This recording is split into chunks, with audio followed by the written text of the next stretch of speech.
We have Soni Patnaik with us. Let's take the discussion forward. Afternoon, Soni. Here we meet again. Tell us, how are you approaching? What are your stock ideas? And also before that, what is data telling you on Nifty, Bank Nifty? Is it very bearish? Is it getting cautious? What exactly are you reading there? Good afternoon, Ajay, and thank you for having me on the show. And good afternoon to all our viewers. So, if we have to look at a broader structure for Nifty, I believe that 19,800 is that key level which Nifty must cross to give unrelenting confidence to bulls.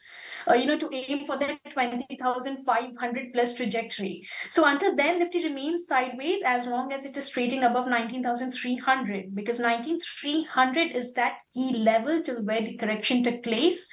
And there was a follow-up subsequent pullback from those levels. So alternatively, a slip below 19,300 will definitely bring a lot of panic, and it'll bring Nifty in a very delicate situation where it can test 19,100 to 90,000 odd levels as well. And the probability of this will definitely grow higher if Bank Nifty does not come and support or participate with the markets. So there's a constant supply zone in Bank Nifty around 45,000 to 45,200 levels, and call writers are quite reluctant in exiting the positions at 45,000 call.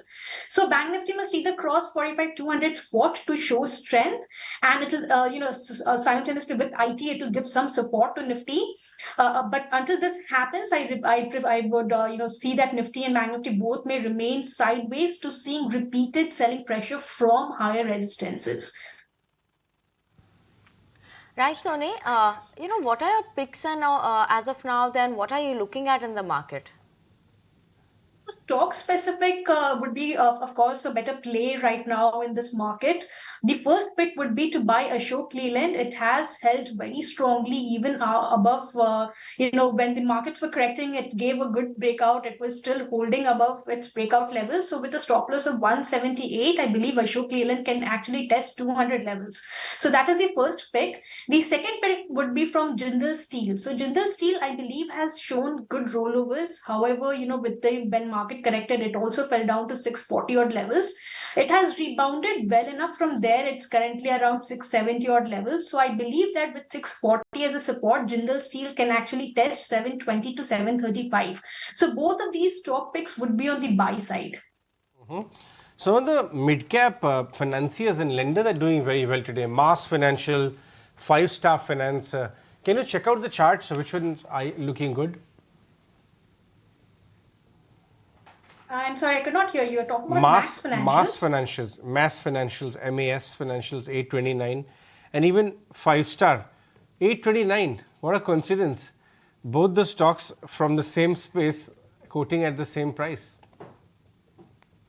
Right. So if we look at both these stocks, I believe it has shown some good trend today. 5-Star, especially if you would see, it's also looking out well, perhaps, heading towards a longer trajectory. But out of both these stocks, I believe Mass Financial is looking slightly better. It has the trend to go even up to 860 odd levels. It is holding a good support of 800 on a very immediate position. So out of the two picks, I believe Mass Financial is looking like a stronger pick, to head for a stronger momentum from current levels.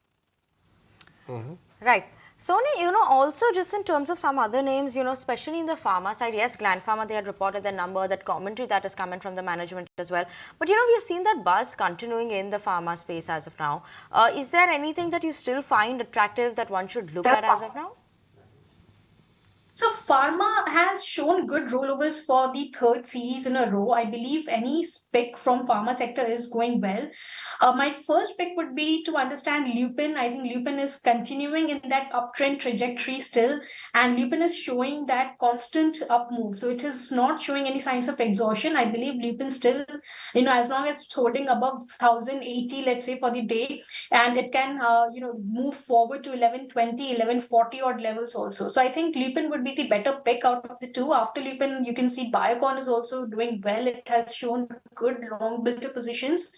And, Biocon can also see you a higher stock price, a higher pick of around 290 odd levels. So I think both these stocks in pharma industry is holding quite well.